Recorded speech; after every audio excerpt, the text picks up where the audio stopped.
inhabited villages and religious sites such as Gurudwaras that were unfortunately hit by them, leading to a sad loss of lives. The Indian Air Force played a major part in these strikes by engaging some of these camps, and the Indian Navy provided wherewithal in terms of precision munitions. The Indian Air Force obviously had their assets up in the sky, and I will here request Air Marshal Bharti, the Director General of Air Operations, to detail for you the methodology that the men in blue adopted to successfully manifest this mission. Thank you, Rajiv. A very good evening, ladies and gentlemen.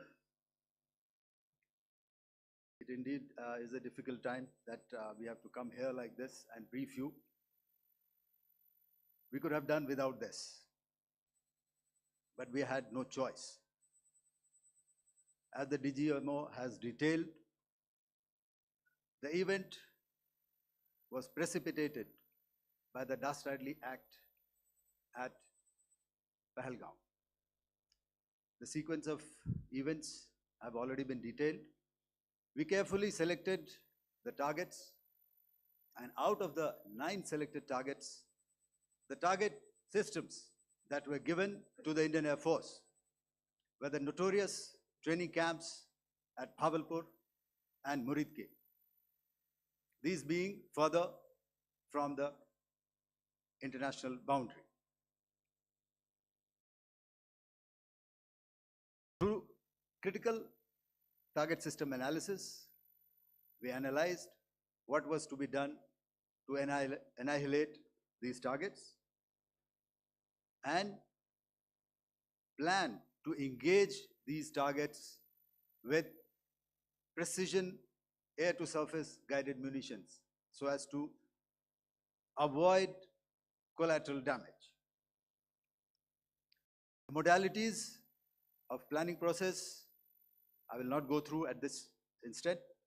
However, what I would like to show you is the results that we achieved through our targeted airstrikes. Could I have the second slide, please?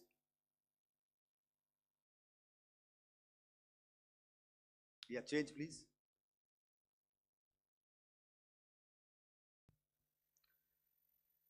Okay. This is what the terror infra at Muridke looks like. If you see, north is as indicated, and to the right is east, where the international boundary lies. Could we have the next slide, please?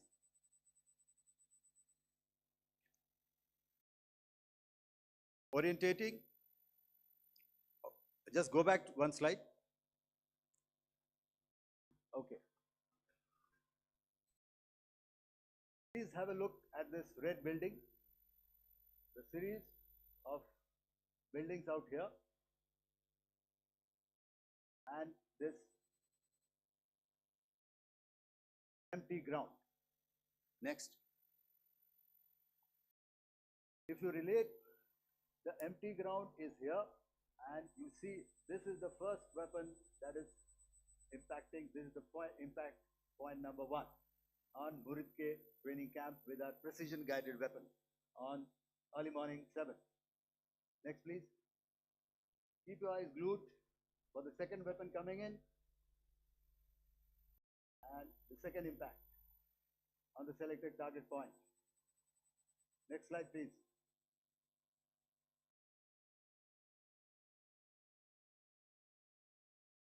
Third weapon, third impact. Continue. And fourth weapon, fourth impact. So through these targeted and precision targeting, we addressed the target at Muridke, which was the terrain infrastructure. Can you hear me? All right. Okay, I'll come closer to the mic. Now we go to the next target, which is the Bhavalpur training camp. Next slide, please. Okay, just wait. So the effect, if you see, the impact point, if I can point out, this is the impact point. The ammunition has gone through the roof and it has created a blast inside, the photographs of which you would have, all of you would have seen. And the red building, after that, there was this double-story building. It has been completely decimated by precision targeting. Next, please. The target system, which was in the north, a series of buildings. I'll show you how it looked. Next. Completely destroyed by our precision targeting. Next. Now coming to Bhavalpur, this is the target complex that we are dealing with, a fairly large target complex. So we had to carefully choose the points that we needed to address, which were high value and which would meet our stated objectives of eliminating the terrorists. I would like to draw your attention to this red canopy, and in relation to that, I would cover the targets. One target system is a series of buildings here, other one here, and other one out here. Next slide, please. This is how it looked before, and this is how the building looked after the impact of the weapon. And orientation in relation to this red canopy, you can see here. Next, please. Before, next, and after. The roofs have completely collapsed. Next. This is the target system. Next. Precision targeting, and we have achieved our objectives here. Next. All right. So that was what we did on the 7th. Our objective was to address these two terrorist camps, and that we did with precision. And thereafter, we maintained a robust air defense posture, because remember, our objective was to target the terrorists and terrorist infrastructure, not any other infrastructure, not the Pakistani military, not the Pakistani any other infrastructure. So that is what we have maintained on the 7th of May. However, what we saw in the evening of 7th of May, we were saturated with a raid of Pakistani unmanned aerial vehicles and small drones.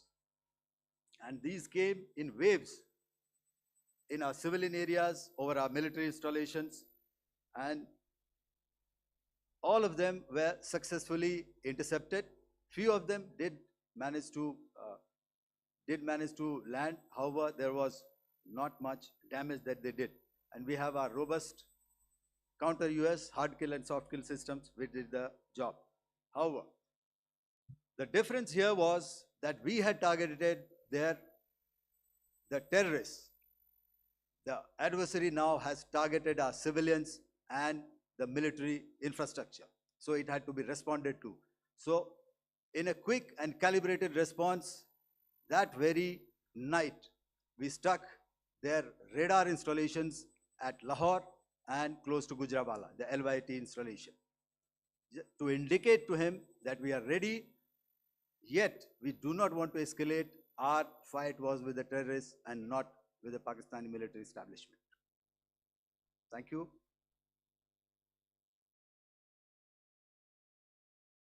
Thank you, Air Marshal Bharti. So, ladies and gentlemen, he's outlined operations not only on the night of 6th and 7th of May, when Operation Sindoor commenced, but also on the subsequent night. Being well aware and familiar with the congenital and impulsive nature of our adversary, and even though we did attempt to reach out and communicate our compulsions to strike at the heart of terror to my counterpart in the immediate wake of Operation Sindoor, the request was brusquely turned down, with an intimation that a severe response was inevitable and in the offing. We were, of course, prepared Operations on the 7th and the 8th, Air Marshal Bharti spoken about. On the night of 8th and 9th of May, they flew drones and aircrafts into our airspace all across the borders and made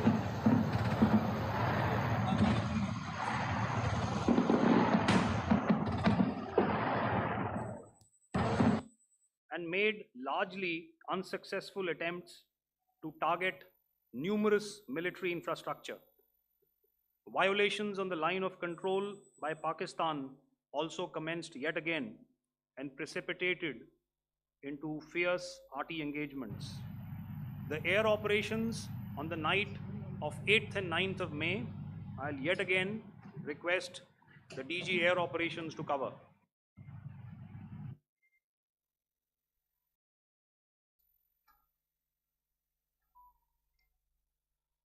So I just covered what happened on the night of 7th and 8th.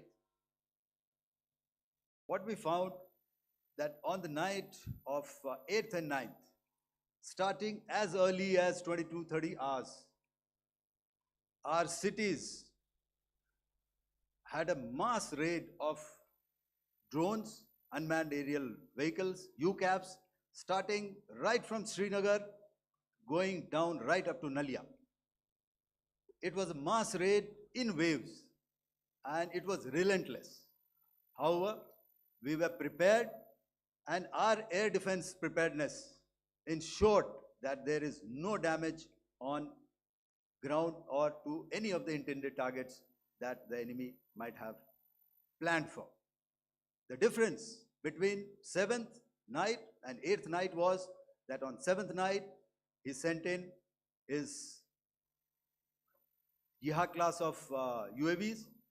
However, these UAVs can go some distance, they are armed.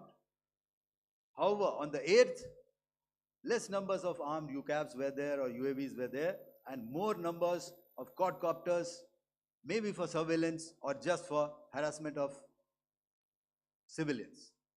This continued till midnight. Our air defense preparedness ensured that there was no damage on the ground, either to the military installations or to the civilians. However, the enemy had yet again shown that he wanted to up the ante and he wanted a fight, and we were up to the task. In a measured and calibrated response, we once again targeted his military installations, which included his SAM sites at Malirkant. This also included his surveillance radar sites at Lahore and close to Gujranwala. These were suitably addressed, and thereafter his drone attacks continued even till morning, which we countered, and during the daytime there was some respite. Here I would like to bring out another aspect. What we found was that while the drone attacks were being launched from somewhere close to Lahore, enemy had allowed his civilian aircraft to also continue to fly out of Lahore. Not only his own aircraft, but international passenger aircraft, which is quite insensitive, and we had to exercise extreme caution, even at the cost of some tactical disadvantage, to ensure that there is no damage to any of the civilian aircraft. And this was also brought out in our press briefing during the day. So I will now hand over to my colleague to cover the events of 9th onwards. On land, we also undertook certain measures such as deployment of air defense and electronic warfare assets to establish an integrated grid with the Indian Air Force, and I have seen and heard some of you wax eloquent about the benefits of such an architecture when it comes to negating and combating air intrusions. We also carried out deployment to include movement of our forces in the land, sea, and air domains. The night of the 9th and the 10th of May saw similar intrusions by drones and aircrafts. And this time, there was a concerted effort to target airfields and some very, very important logistic installations, albeit yet again unsuccessful and denied gallantly and efficiently, I must say, by the integrated Indian Air Force and Indian Army Air Defense. We further strengthened our deployment and also initiated some pressure points to send a very clear and unambiguous message to the other side to desist from any misadventures on land. Some of the airfields and dumps saw repeated attacks in waves from the air. All were thwarted. The Pakistan Army has reported to have lost approximately 35 to 40 personnel in artillery and small arms firing on the line of control between the 7th and the 10th of May. What the other side had probably also not reckoned with was the speedy and precise turnaround and hit back by the Indian Air Force.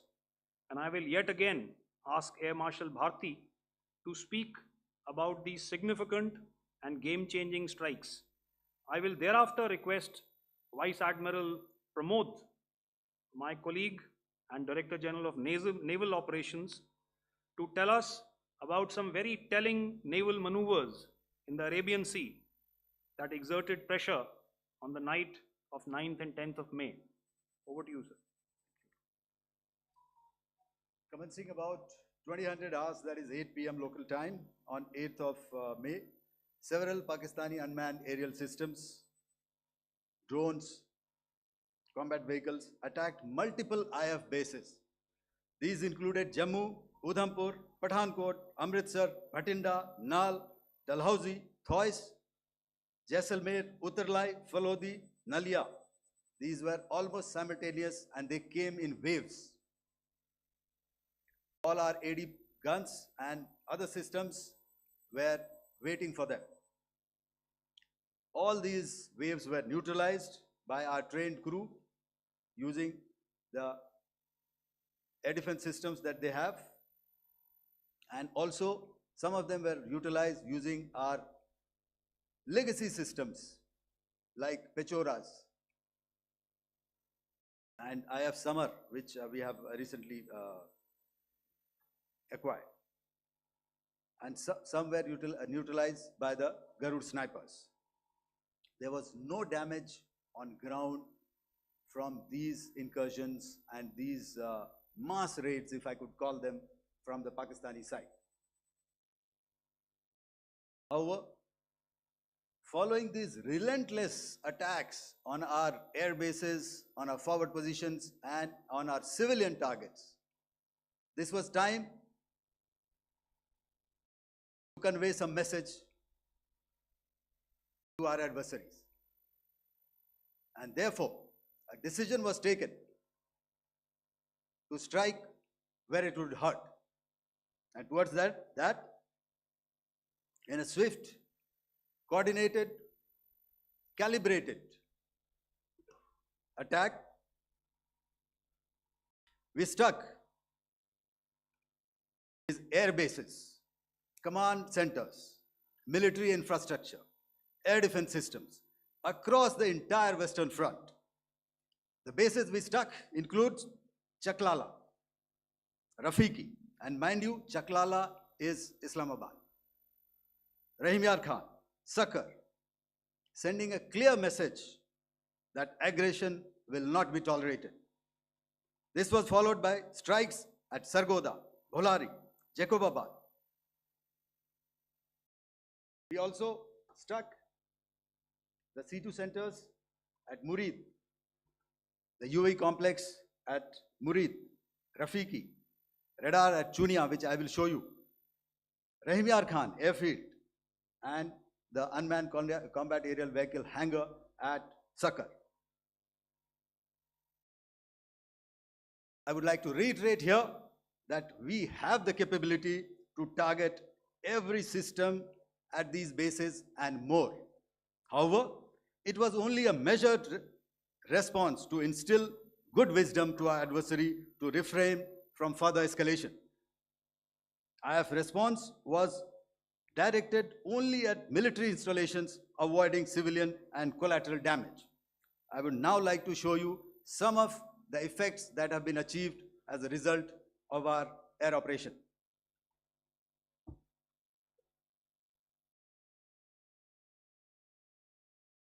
Here is the Pasroor air defense system. If you could see, zoomed up view. This is the radar mounted on a high tower. And after the strike,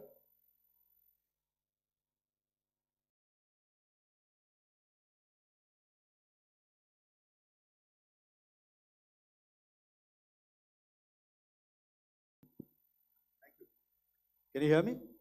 Yeah, thank you. And after the strike, this is what has happened. This radar has been taken out, completely burnt. Next slide, please. The Chunia air defense radar, which was taken out on 7th and 8th. This is the radar site. A blown up photograph, once again, on a tower. Not very clear, but what you see very clearly is the after effect after we have stuck. The radar head has been completely decapitated. Next slide, please. Arifwala air defense radar.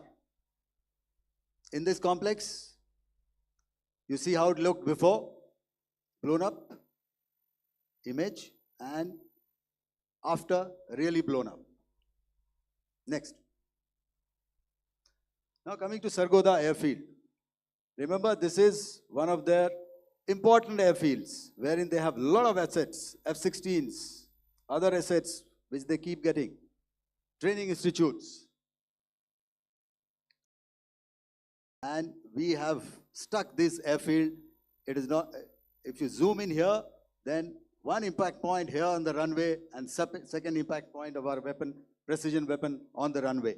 And if you see, this blown up, repairing going on. Same here. Next. Rahimyar Khan. This is the area we have stuck. A deep strike out here and one complex here. So this is how it looked before, and same. You see a big crater, another crater here, and this complex after strike neutralized. Next. Chaklala airfield, Noor Khan, once again a major air base, a lot of their logistic assets out here. This was the chosen complex that we intended to strike and convey a message. Next slide, please. This is how it looked before, and this is how it looked after our strike. Next. Sakar. We chose the radar site at Sakar. This is the radar site, and after it was struck, this is the aftermath, completely burnt out. Next, please. Aircraft shelter. This is how it looked before the strike, and this is how it looked after the strike. The roof of the buildings completely caved in and burnt. Next. Bolari airfield, aircraft hangar. This is how it looked before, and this is how it looked after the precision strike. Next. Jacobabad, aircraft hangar, and this is how it looked after. Next. So what I'm trying to convey here, ladies and gentlemen, is to start with, our fight was neither with the Pakistani military nor with anybody else who's there on the other side. Our fight was with the terrorists. We neutralized the terrorists that we selected to be neutralized, and thereafter, we only maintained the air defense posture. However, we were relentlessly pounded by waves after waves, night after night, by his UCAVs, by his drones, and by his other unmanned aerial systems. and that left us with no choice but to retaliate, and yet our retaliation was calibrated, it was graduated, and it was proportionate. Thank you.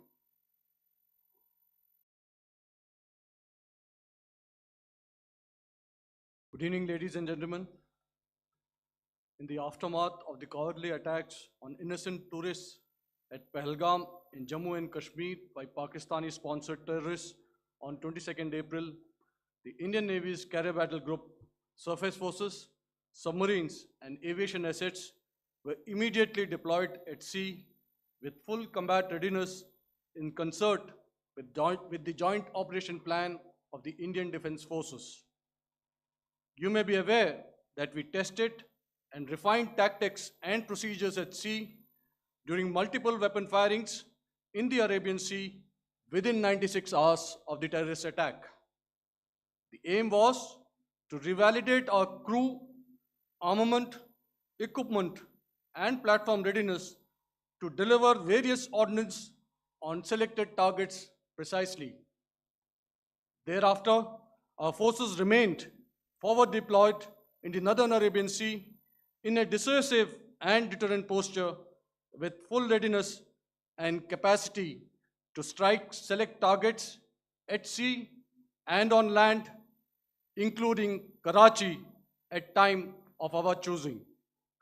The forward deployment of the Indian Navy compelled Pakistani naval and air units to be in a defensive posture, mostly inside harbors or very close to the coast, which we monitored continuously. The Indian Navy maintained seamless maritime domain awareness throughout the duration and was entirely aware of the location and movement of Pakistani units. In effect, we had and continue to have good battle space transparency using our maritime domain awareness grid. As you are aware, our response has been measured, proportionate, non-escalatory, and responsible from day one. Accordingly, the calibrated approach considered all options, including the ability of the Indian Navy for offensive action from and at sea. As part of this escalation control mechanism, the application of force by the Navy was planned in a synchronized manner in coordination with the Army and Air Force, the highlight being teams from the three services working closely in an integrated manner. Along with the kinetic actions by the Indian Army and Indian Air Force, the overwhelming operational edge of Indian Navy at sea contributed towards Pakistan's urgent request for a ceasefire yesterday. As we speak, Indian Navy remains deployed at sea in a credible deterrent posture to respond decisively to any inimical action by Pakistan or Pakistan-based terrorists. Thank you. Samno Varna, Jai Hind. Now I'll hand over to Director General Military Operations for further proceedings. Ladies and gentlemen, on the 10th of May, in the morning, even as we were getting into a huddle to wargame the events of the previous night, a routine exercise, I received a message on hotline from my counterpart in Pakistan seeking my willingness to communicate. Since our initial aim was to strike at terror camps, and all our actions in the subsequent days were in response to the intrusions and violations by the Pakistan Air Force and its army, it was decided that I would indeed speak with my counterpart.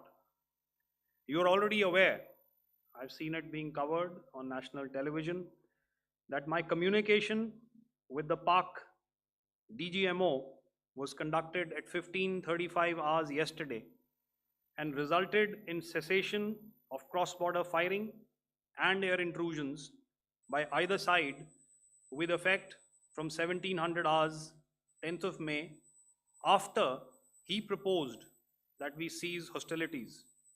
We also decided to further speak on the 12th of May, that's tomorrow, at 1200 hours to discuss the modalities that would enable the longevity of this understanding.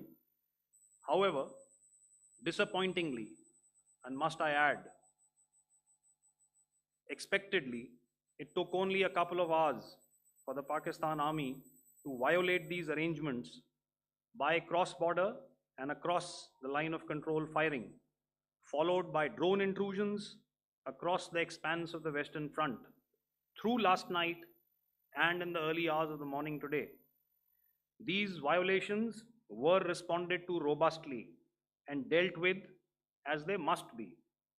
We have earlier today sent another hotline message to my counterpart highlighting these violations of the understanding between the DGMOs on the 10th of May and our firm and clear intent to respond to these fiercely and punitively, if repeated tonight, subsequently, or later.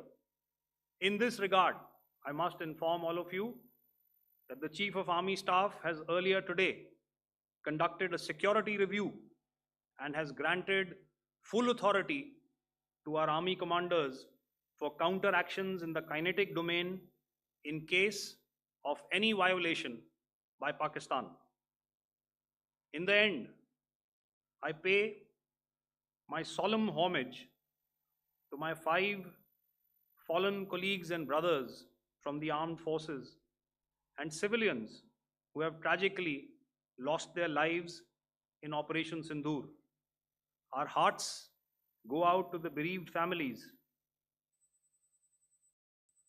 and we express our solidarity to them in this lifetime and beyond at this grave juncture in their lives. Their sacrifices shall always be remembered and spoken of in glowing terms by a grateful nation. We have thus far, ladies and gentlemen, exercised, and my colleague Pramod highlighted this, immense restraint, and our actions have been focused, measured, and non-escalatory. However, any threat to the sovereignty, territorial integrity, and safety of our citizens will be met with decisive force. Jai Hind. Okay, ladies and gentlemen, we are now open for questions. All right, now since I would not know all of you, I would expect you to please raise the placard or your hand, and once I indicate, I expect you to please give out your name and the media group that you belong to. Keep your questions short so that we can take as many questions as possible. Also, ladies and gentlemen, kindly bear in mind that confidential aspects may not be answered by the 3 DGMOs. Right. I've got a lot of hands here. Let me start from the left. Left foot always in front when we start marching. So here we have to the left, okay, yeah, 238.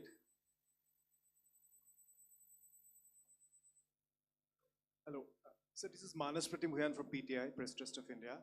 So the understanding that was reached yesterday on stopping the military operations and actions, was it for just 3 days? And what would be the cost escalation if there is violation of this understanding by the Pakistani side? And my subsequent question would be that we have a kind of ceasefire agreement with Pakistan that was finalized in 2003. So will there be some kind of similarities in frameworks between the two kind of understandings, 2003 ceasefire agreement and the current understanding on stopping military operations? And again, what are the cost that will be incurring on Pakistan if Pakistan again resorts to this kind of terrorist activities, because we have made it very clear that the cost will be very high. So I would like to have your thoughts on it. Okay, so I'll answer the latter part of the question first. I also want to add that while the initial ceasefire agreement, as you correctly pointed out, is of the 2003 vintage, but I must remind you that in 2021, in the month of February, and this was then when the crisis in eastern Ladakh was also on, the two DGMOs had spoken and arrived at a ceasefire understanding that lasted right up until this unfortunate attack at Pahalgam. Once our Foreign Secretary had announced the decisions of the CCS in the immediate wake of that attack, he had announced certain measures, and then of course Pakistan had in turn made its own announcements. Since then, there have been certain violations of this ceasefire understanding. And of course, after the 7th of May, like I pointed out during my statement, that there have been numerous violations on the line of control especially, and of course along the international boundary by the Pakistan Army and the Pakistan Air Force. This understanding that we spoke about yesterday, no, it was not for 3 days. It was first to stop aggressive and hostile activities immediately, let that order and direction settle down for about 36 hours, and thereafter discuss modalities, like I said, to ensure its longevity. That is tomorrow on the 12th of May. But unfortunately, we had a violation starting at approximately 1900 hours last night. And we've sent a communique, like I said, to the Pakistan Military Operations Directorate, and we will await what happens tonight. All right. I will. The cost escalation, I mean, I'll leave it to your best imagination. I've already said that the response will be fierce and punitive. Now, the right foot forward. Yeah.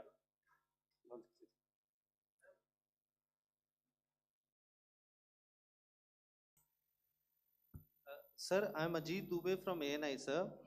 Sir, my question is that you talked about the loss of lives to the Pakistan army, that was around 35 to 40 kills secured by the Indian army. Sir, can you tell us what would be the total loss of life to the Pakistan army in both army and air force attacks, sir? And how good was the performance of the BrahMos, Scalp and the S-400 during the operations? And sir, since we have sir, just one No line, multiple sir. questions, please. Sir, All right. and since sir, we have achieved such a spectacular, we have made good achievements in this entire operation. Can we say that we have emerged victorious, or we have a big upper hand over the Pakistanis in this entire conflict? Thank you very much, sir. So I'll answer the question about the loss of lives on the other side. Of course, there are various means to ascertain that number. There is information from various agencies that come in. There are, of course, on the line of control, other ways to find out as to what has been the effect of what you are doing there in ceasefire violations. So therefore, I mentioned 35 to 40 on the line of control, and please remember that once Operation Sindoor was launched, the responses of the Pakistan Army were also on Indian Army or the Indian Armed Forces infrastructure.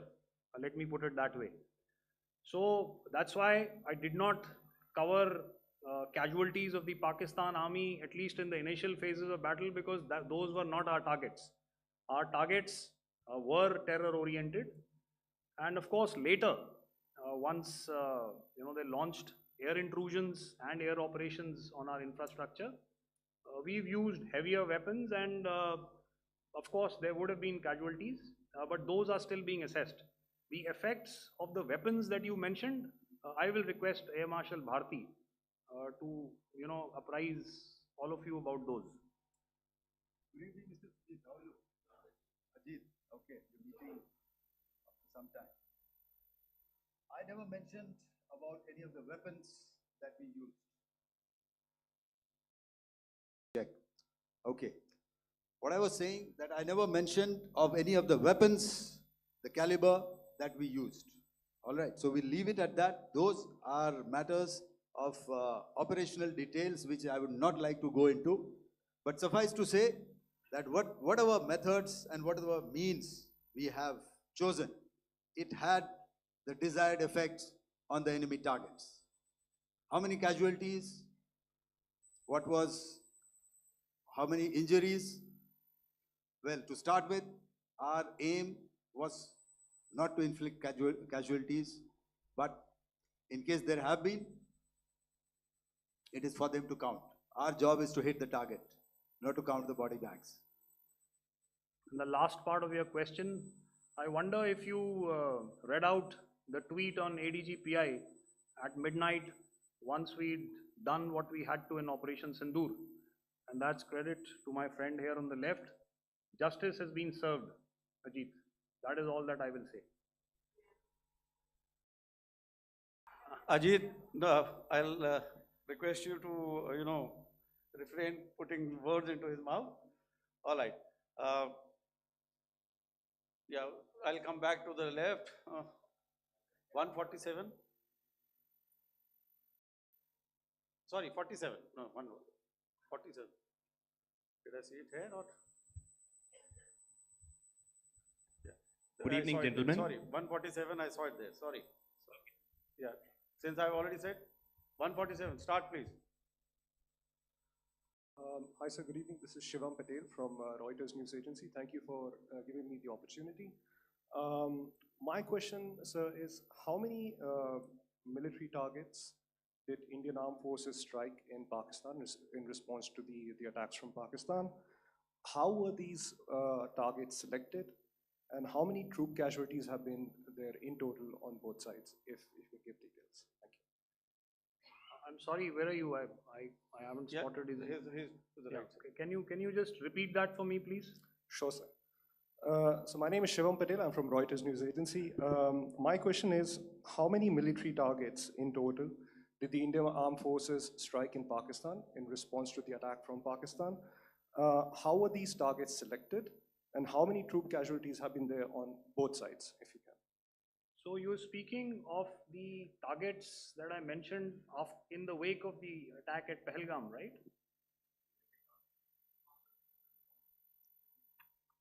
Yeah, I think it's amply clear to everybody here that the Pakistan army has not crossed the international boundary, neither in the plain sector nor on the line of control.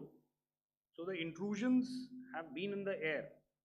There have been certain attempts on the line of control when ceasefire violations have been on to try and infiltrate and carry out and perpetrate activities that we are all very well familiar with. Whether these are by terrorists or by the Pakistan army or its special forces and commandos is difficult to say, but each of these have been effectively thwarted. So therefore, as far as engagements of military targets on the other side is concerned, I thought Air Marshal Bharti covered those very well and in detail, and he also mentioned as to how they went about targeting those. I think those images were very clear and very, very graphic in telling us as to what we needed to hit. And you'll remember right at the outset, I said that we even went into what was the construction in each of these locations, and therefore decided on the vector that had to be utilized. Please. Okay, if I could add to what the DGMO has said, I have already detailed the targets. Now, whether it is X numbers or Y numbers is that is immaterial. And what damage have we inflicted? You have seen. What are the casualties on the other side? As I said, that is for them to count. As for as far as we are concerned, from the air defense side, if they had a choice, they would have definitely come in. They are fighters, there are more numbers of UCAVs. It is not that they did not intend to come in. It is only that our robust AD posture prevented them from coming in. So that must be known, and that must be realized by all the audience here. Yeah, I'll come to the left now, 24.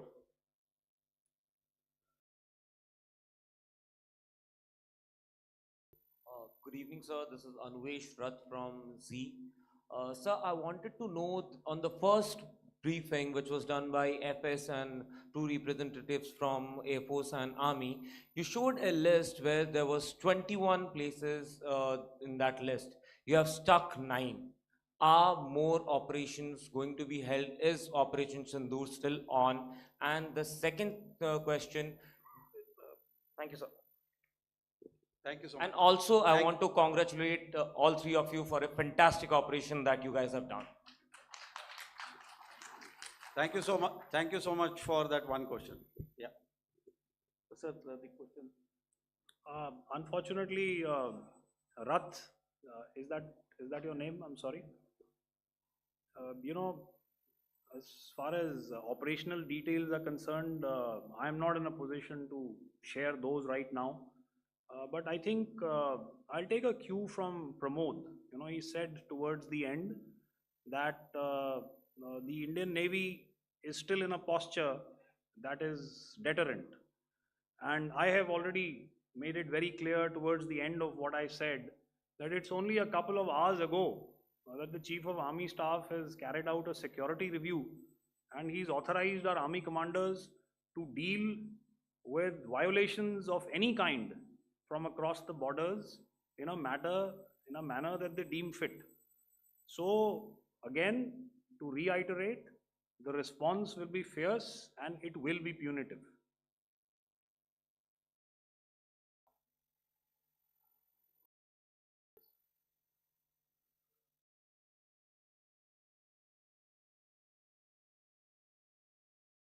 I'll go back this side now.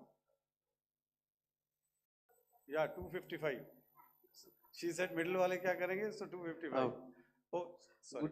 Good evening, sir. Yeah, 255. I'm Shailesh from National Defense. Please allow me, first of all, to pay my gratitude for protecting us Indians. Thank you very much. Sir, since the enemy has been talking about taking down our aerial platforms, it would be deemed fit in case we can reveal that we have taken down their fighter jets. What could be the number? Though you said that they may be not good to reveal the platforms, but since this has come from various quarters in Pakistan, so I believe that we need to answer, in case if you can, sir, if you may allow.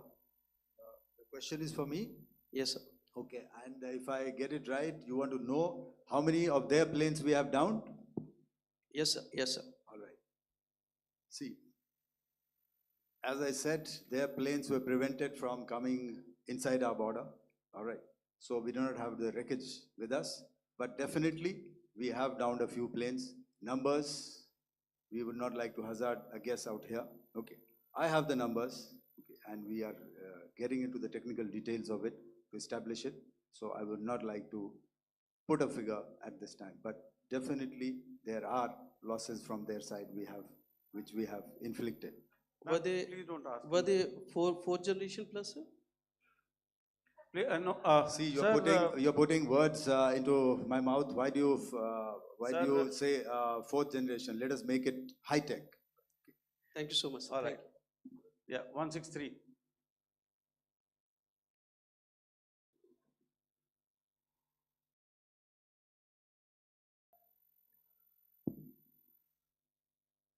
तो मैं मंजीत नेगी हूँ आज तक से। मेरा सवाल ये है कि इस पूरे ऑपरेशन में जो आतंकी ठिकानों को निशाना बनाया गया, क्या नंबर्स कुछ बता सकते हैं कितने आतंकी मारे गए? कुछ नाम सरकार मतलब कुछ नाम मीडिया में आए भी हैं जो बड़े उसके मास्टरमाइंड थे। और एक सवाल जो आज एयरफोर्स ने भी ट्वीट किया कि ऑपरेशन सिंदूर अभी जारी है और सरकार की तरफ से भी कहा गया, और पिछली बार जब विदेश मंत्रालय की प्रेस कॉन्फ्रेंस पहली हुई थी उसमें वो लिस्ट दिखाई गई थी कि 21 टेरर कैंप आइडेंटिफाई किए गए हैं।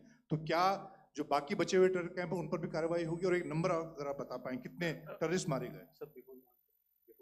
Manjeet ji, 3 questions. The third one has just been asked here before. So 21 this thing. So I'll request the first to be answered so that we have more number of people who can ask. Manjeet, जब मैंने statement दिया तो मैंने शुरू में ही कहा कि जैसे ही ऑपरेशन सिंदूर कॉन्सेप्चुअलाइज हुआ तो हमारा जो पीछे की कार्रवाई होती है स्पेड वर्क और टारगेट्स को आइडेंटिफाई और एनालाइज करने की कार्रवाई शुरू हो गई थी। मैंने जब स्टेटमेंट दिया तो मैंने बताया कि बहुत सारे थे, हमने 21 दिखाए होंगे और भी हैं, लेकिन वो लिस्ट फिल्टर करते करते 21 तक पहुंची। अब क्या आगे एंगेज किए जाएंगे, अगर ज़रूरत पड़ेगी तो ज़रूर एंगेज किए जाएंगे, लेकिन मैंने बताया कि इस समय जो इंट एजेंसीज ने हमें बताया कि फलाने कैंप में प्रेजेंस है, हमने उनको एंगेज किया। कुछ नाम मैंने लिए, कुछ नाम अभी पुख्ता किए जा रहे हैं। मैंने आपको बताया कि जो इंट एजेंसीज ने अभी तक असेसमेंट किया है उसमें उन्होंने कहा है कि तकरीबन 100 से ज़्यादा मारे गए हैं। और एक आज आपने तस्वीर भी देखी कि काफ़ी प्रोमिनेंट जो फ्यूनरल था, काफ़ी प्रोमिनेंट एक जो हस्ती हैं वो ऑर्गेनाइज कर रहे थे, और उस फ्यूनरल में और कौन कौन लोग अटेंड कर रहे थे वो तो आपने देखा ही। तो आप लोग सब समझदार हैं और मुझे ये कहने की ज़रूरत नहीं है कि इन लोगों को कहाँ से सपोर्ट मिल रहा है। अगर नहीं मिल रहा होता तो ऑपरेशन सिंदूर नहीं होता, तो उसी की वजह से है ये ऑपरेशन। तो मेरे ख्याल से मैंने आपके सारे सवालों का जवाब दे दिया। Ma'am.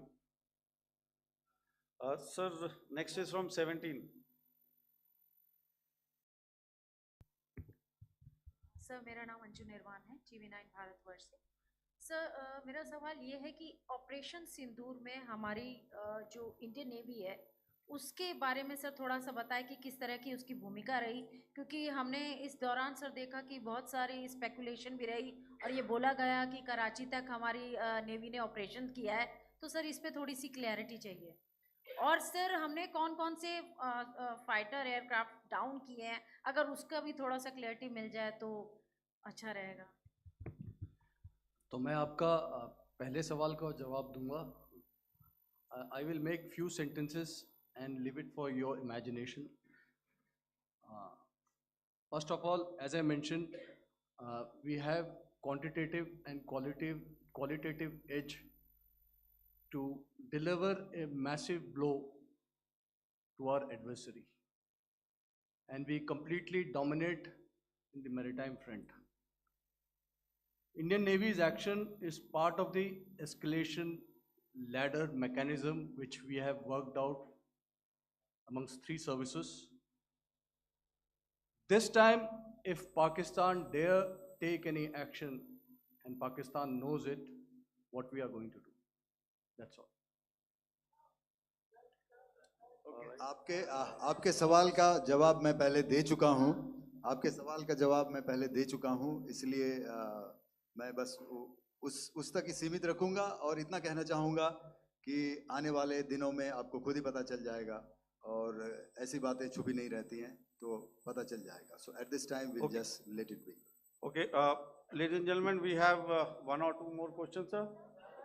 So please, they are going to be outside. You can speak to them there also. 104.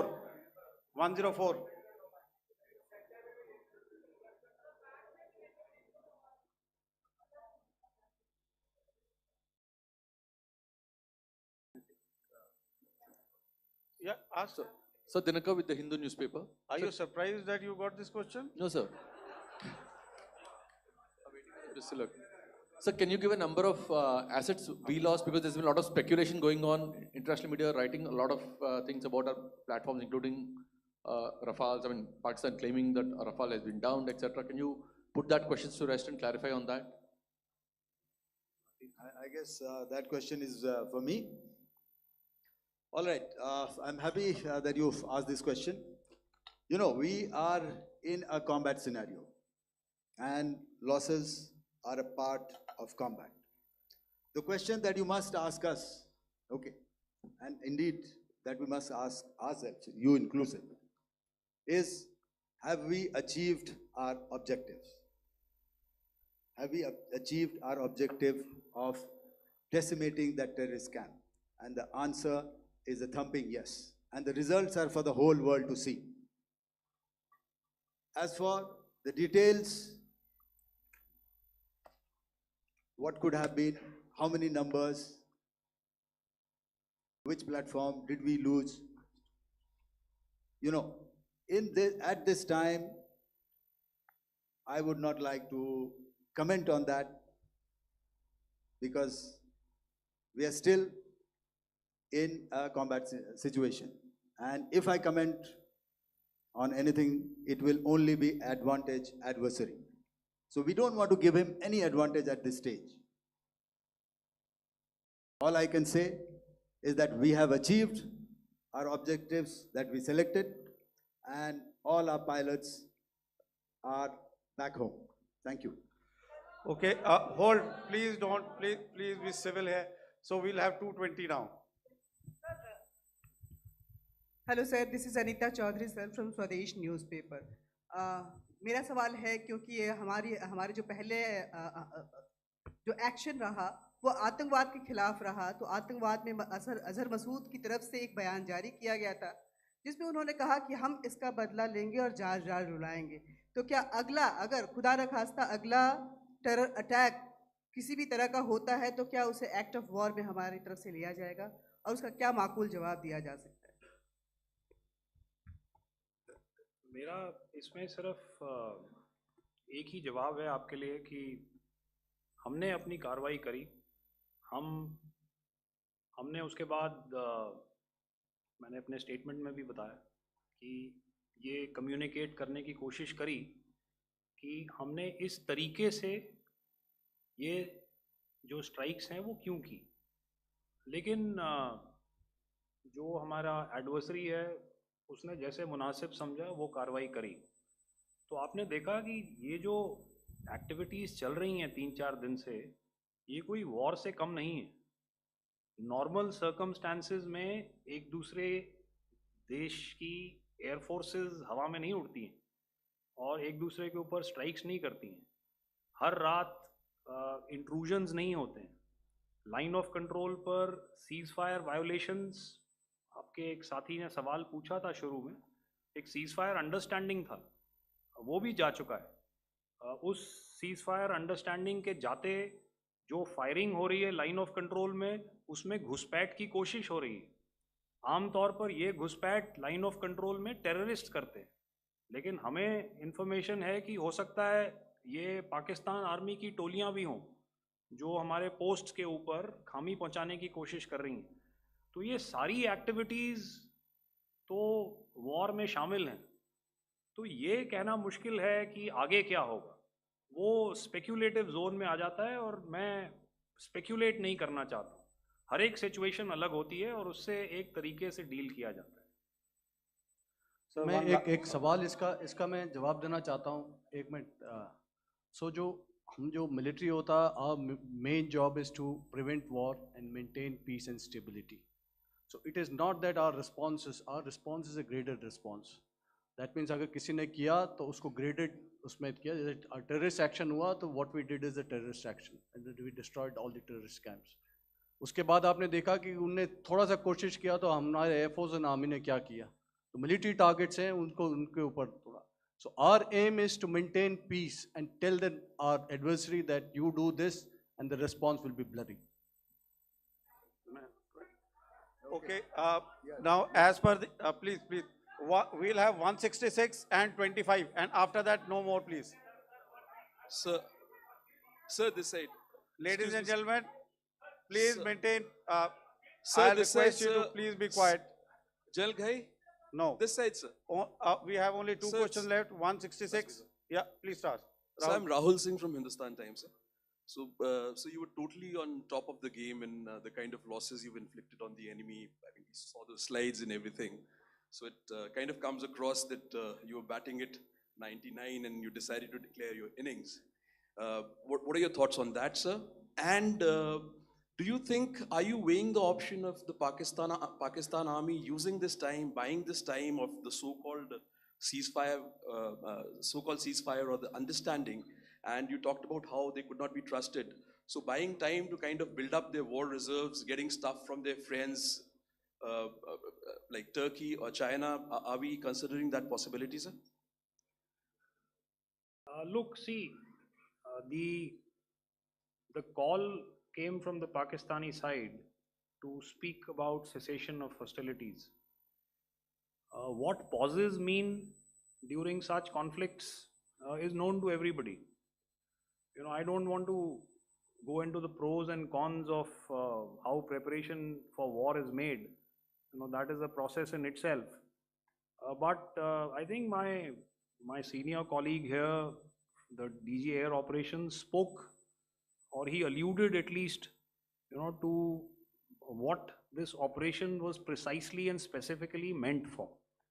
And I think that's something that we achieved, right at the outset.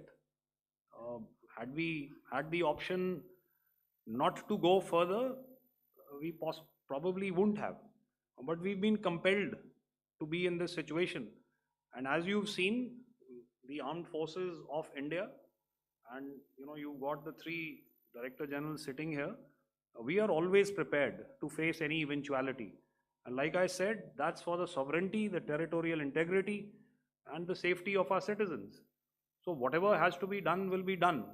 I'm not so concerned about what Pakistan will do in this time. I'm only concerned about what we will do. We have a roadmap and a plan, and we will follow it diligently, and we will follow it to the T. That's the contention that I want to make here today. Ma'am, please. Okay, the last question, and ma'am, 25, she's been asking since Sir, the first one. Sir, I'm Nandita. Sir, She's not asking a question. Sir, I'm Nandita Dagar, DAGAR from DD News and DD India. Sir, I wanted to ask you that my question is to General Ghai. Sir, you spoke to your counterpart yesterday and the Pakistani counterpart. Sir, what is the Indian Army's assessment that despite that agreement, that talk that you had, despite that agreement coming into effect at 1700 hours yesterday, why did they violate it? And number two, yesterday at the joint Defense Ministry and Foreign Ministry briefing, Wing Commander Vyomika Singh and Colonel Sophia Qureshi had told us that we have cited the Pakistani troops amassing at the borders and at the LOC. Sir, has that situation changed? Have they withdrawn?